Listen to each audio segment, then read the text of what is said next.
இந்த செய்தியை உங்களுக்காக வழங்குவது அருண் மசாலா. 1983 ஆண்டிலிருந்து தரத்துடன் தன்மை மாறாத அறுசுவை சமையலுக்கான அருண் மசாலா.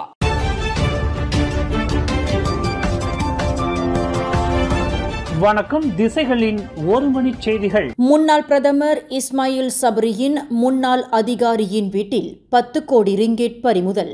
பல மாதங்களாக கண்காணிக்கப்பட்ட நடவடிக்கையாகும். முன்னாள் பிரதமர் டத்தோஸ்ரீ இஸ்மாயில் சப்ரி யாக்கூப்பின் முன்னாள் அதிகாரிகள் 4 கைது செய்யப்பட்டது. அவர்களில் ஒருவரின் வீட்டில் 10 கோடி ரிங்கெட் பறிமுதல் செய்யப்பட்டது. பல மாதங்களாக அணுக்கமாக கண்காணிக்கப்பட்ட நடவடிக்கையாகும் என்று மலேசிய ஊழல் தடுப்பு ஆணையமான SPRM தெரிவித்துள்ளது. அதேவேளையில் இஸ்மாயில் சப்ரியின் முன்னாள் உதவியாளர்களுக்கு எதிராக கூறப்படும் அதிகார துஷ்பிரயோகம் மற்றும் கள்ளப்பணம் பரிமாற்ற குற்றச்சாட்டுகள் தொடர்பாக முக்கிய புள்ளிகளுக்கு SPRM விரைவில் அழைப்பாணை அனுப்பவிருக்கிறது. இஸ்மாயில் சப்ரியின் மூத்த அதிகாரி ஒருவரின் வீட்டில் கைப்பற்றப்பட்ட அந்த 10 கோடி ரிங்கெட் பணம் அரசியல் நிதியுடன் தொடர்புடையதா அல்லது வேறு விதமாக கிடைக்கப்பெற்ற பணமா என்பது குறித்து SPRM பல கோணங்களில் தனது விசாரணையை முடுக்கியுள்ளது. இந்த பறிமுதல் நடவடிக்கையின் போது சில முக்கிய ஆவணங்கள், தங்க ஆபரணங்கள், மின்னியல் பதிவுகள் உட்பட வழக்கு தொடர்பிற்குரிய முக்கிய பொருட்களை SPRM மீட்டுள்ளது. கைப்பற்றப்பட்ட 10 கோடி ரிங்கெட் அந்த வீட்டிலுள்ள அறைகளில் பல கைப்பைகளிலும் இரும்பு பெட்டியிலும் இருந்தது கண்டுபிடிக்கப்பட்டுள்ளதாக SPRM வட்டாரங்கள் தெரிவித்தன. முன்னாள் பிரதமர் டத்தோஸ்ரீ இஸ்மாயில் சப்ரி யாக்கூப்பின் 4 மூத்த உதவியாளர்கள் கைது. அவர்களில் ஒருவரின் வீட்டில் 10 கோடி ரிங்கெட் கைப்பற்றப்பட்டதாக கூறப்படும் விவகாரத்தை மலேசிய ஊழல் தடுப்பு ஆணையத்தின் விசாரணைக்கே தாம் விட்டுவிடுவதாக அம்னோ தலைவர் டத்தோஸ்ரீ அஹ்மத் ஜஹீர் ஹமிடி தெரிவித்துள்ளார். இந்த குற்றச்சாட்டுகள் குறித்து SPRM முழுமையான விசாரணையை மேற்கொள்ளும் என்று தாம் நம்புவதாக அவர் குறிப்பிட்டார். தனது சட்டத்திற்கு உட்பட்டு SPRM இந்த விசாரணையை மேற்கொள்ளும் அதே வேளையில் இவ்விவகாரத்தை அந்த ஆணையத்தின் முடிவிற்கே தாம் விட்டுவிட்டதாக துணை பிரதமரான அஹ்மத் ஜஹீர் தெரிவித்தார். ஜொஹூர் தங்காவில் ரப்பர் பதப்படுத்தப்படும் தொழிற்சாலை ஒன்றில் இயந்திரம் வெடித்ததில் 2 தொழிலாளர்கள் உயிரிழந்தனர். மேலும் 7 காயமுற்றனர். இச்சம்பவம் நேற்று பிற்பகல் 2 மணியளவில் நிகழ்ந்தது.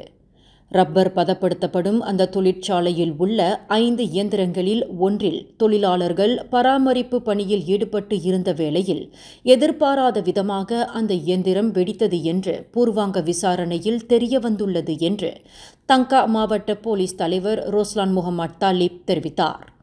இந்த சம்பவத்தில் மொத்தம் 9 தொழிலாளர்கள் பாதிக்கப்பட்டனர். அவர்களில் 2 மாண்டனர். கடும் காயங்களுக்கு ஆளான 40 வயது மதிக்கத்தக்க உள்ளூர் தொழிலாளர் தங்கா மருத்துவமனைக்கு கொண்டு செல்லப்பட்ட போது உயிரிழந்தார். மற்றொருவர் ஆபத்தான நிலையில் மூவார் மருத்துவமனைக்கு கொண்டு செல்லப்பட்ட போது உயிரிழந்ததாக ரோஸ்லான் முகமது தாலிப் குறிப்பிட்டார். மாமன்னர் மற்றும் ஆட்சியாளர்களை தொடர்புபடுத்தி பொய்யான உள்ளடக்கத்தை சமூக வலைதளங்களில் பதிவேற்றம் செய்ததற்காக குற்றஞ்சாட்டப்படவிருந்த ஆடவர் ஒருவர் நீதிமன்றத்திற்கு வர தவறியதை தொடர்ந்து போலீசாரின் ஒப்புதலுடன் அந்த ஆடவரை மலேசிய தொடர்புத்துறை மற்றும் பல்லூடக ஆணையம் கைது செய்தது. தற்போது அரச மலேசிய போலீஸ் படையின் காவலில் வைக்கப்பட்டுள்ள அந்த ஆடவர் விரைவில் செப்பாங் செஷன்ஸ் நீதிமன்றத்தில் குற்றஞ்சாட்டப்படுவார் என்று மலேசிய தொடர்புத்துறை மற்றும் பல்லூடக ஆணையம் இன்று வெளியிட்டுள்ள ஓர் அறிக்கையில் தெரிவித்துள்ளது. நீதிமன்றத்தில் ஆஜராக தவறியதற்காக அந்த ஆடவருக்கு கைது வாரண்ட் பிறப்பிக்கப்பட்டது.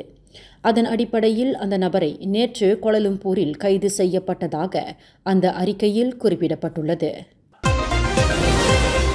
ICT எனப்படும் தகவல் தொடர்பு தொழில்நுட்ப பாடத்திட்டம் அடிப்படையிலான ஃபண்டமெண்டல் ஆஃப் கம்ப்யூட்டர் எனும் நூல் வெளியீடு கண்டுள்ளது. லோகனப்பிரியா ராஜகோபாலினால் எழுதப்பட்ட ஃபண்டமெண்டல் ஆஃப் கம்ப்யூட்டர் கடந்த February 22 சனிக்கிழமை கோலாலம்பூர் ஏசியா பசிபிக் தொழில்நுட்பம் மற்றும் புத்தாக்க பல்கலைக்கழகத்தில் நடைபெற்ற 2024 ஆண்டுக்கான STH ICT கன்சல்டன்ட் நிறுவனத்தின் 3ஆம் ஆண்டு பட்டமளிப்பு விழாவில் இந்த நூல் வெளியிடப்பட்டது. இந்த ICT பாடநூல் STH ICT கன்சல்டன்ட் நிறுவனம் வெளியிட்டுள்ள 3வது நூலாகும் என்கிறார் STH ICT கன்சல்டன்ட் நிறுவனத்தின் தலைவர் திருமதி திலகவதி. முதலாவது ICT பாடநூல் 2D அனிமேஷன் ஆகும். 2வது நூல் ஆர்டிஃபிஷியல் இன்டெலிஜென்ஸ் என்பதாகும். தற்போது ஃபண்டமெண்டல் ஆஃப் கம்ப்யூட்டர் எனும் பாடநூல் வெளியிடப்பட்டுள்ளதாக திலகவதி கூறுகிறார். இந்த 3 நூல்களுமே ICT சார்ந்த புத்தகங்களாகும். ICTயை கற்க விரும்பும் தமிழ் பள்ளி மாணவர்கள் மட்டுமின்றி இடைநிலை பள்ளி மாணவர்கள் அனைவருமே இந்த புத்தகத்தை பயன்படுத்தலாம். டிசைன் எடிட்டிங் மட்டுமின்றி அடிப்படையான நிறைய விஷயங்களை இந்த நூலில் கொடுத்துள்ளோம். ஆர்டிஃபிஷியல் இன்டெலிஜென்ஸில் AI தொழில்நுட்பத்தை பயன்படுத்தி எவ்வாறு ஒரு குறும்படத்தை மாற்றுவது என்ற ஒரு தலைப்பையும் கொடுத்து இருக்கிறோம் என்று திருமதி திலகவதி விளக்கினார். 5 லட்சம் ரிங்கிட் இழப்பு ஏற்படுவதற்கு காரணமாக இருந்ததாக நம்பப்படும் பொது பல்கலைக்கழகம் ஒன்றின் உதவி பொறியியலாளர் ஒருவரை மலேசிய ஊழல் தடுப்பு ஆணையமான SPRM கைது செய்துள்ளது. ஒரு குத்தகை திட்டத்தின் தரத்தை உயர்த்துவதற்கு கட்டுமான கழிவுப் பொருட்களை அகற்றுவதில் தமது அதிகாரத்தை அந்த உதவி பொறியியலாளர் தவறாக பயன்படுத்தியதாக கூறப்படுகிறது. இதன் மூலம் 5 லட்சம் ரிங்கிட் இழப்பை அந்த பொறியியலாளர் ஏற்படுத்திவிட்டதாக கூறப்படுகிறது. நேற்று இரவு 7 மணியளவில் ஜோஹூர் SPRM அலுவலகத்திற்கு அழைக்கப்பட்ட அந்த உதவி பொறியியலாளர் விசாரணைக்கு பிறகு கைது செய்யப்பட்டுள்ளதாக SPRM வட்டாரங்கள் தெரிவித்தன.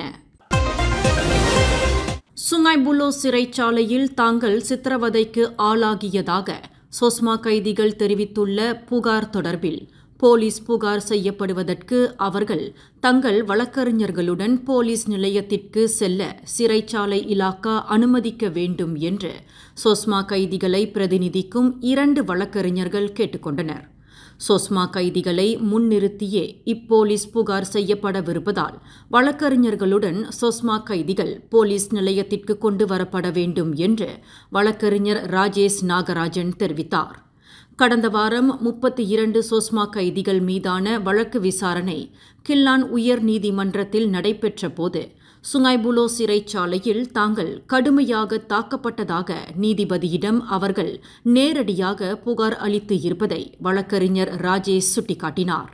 அதேவேளையில் இது தொடர்பில் போலீஸ் புகார் செய்யும்படி கைதிகளுக்கு நீதிபதி அறிவுறுத்தியிருப்பதையும் ராஜேஷ் விளக்கினார். இந்த செய்தியை உங்களுக்காக வழங்கியது அருண் மசாலா. 1983ஆம் ஆண்டிலிருந்து தரத்துடன் தன்மை மாறாத அறுசுவை சமையலுக்கு அருண் மசாலா. மேலும் செய்திகளை தெரிந்து கொள்ள கீழே இருக்கும் பெல் பட்டனை அழுத்துங்கள். உங்கள் மகிழ்ச்சியை வெளிப்படுத்த லைக் மற்றும் ஷேர் செய்யுங்கள். தொடர்ந்து திசைகளோடு இணைந்திருக்க சப்ஸ்கிரைப் செய்யுங்கள்.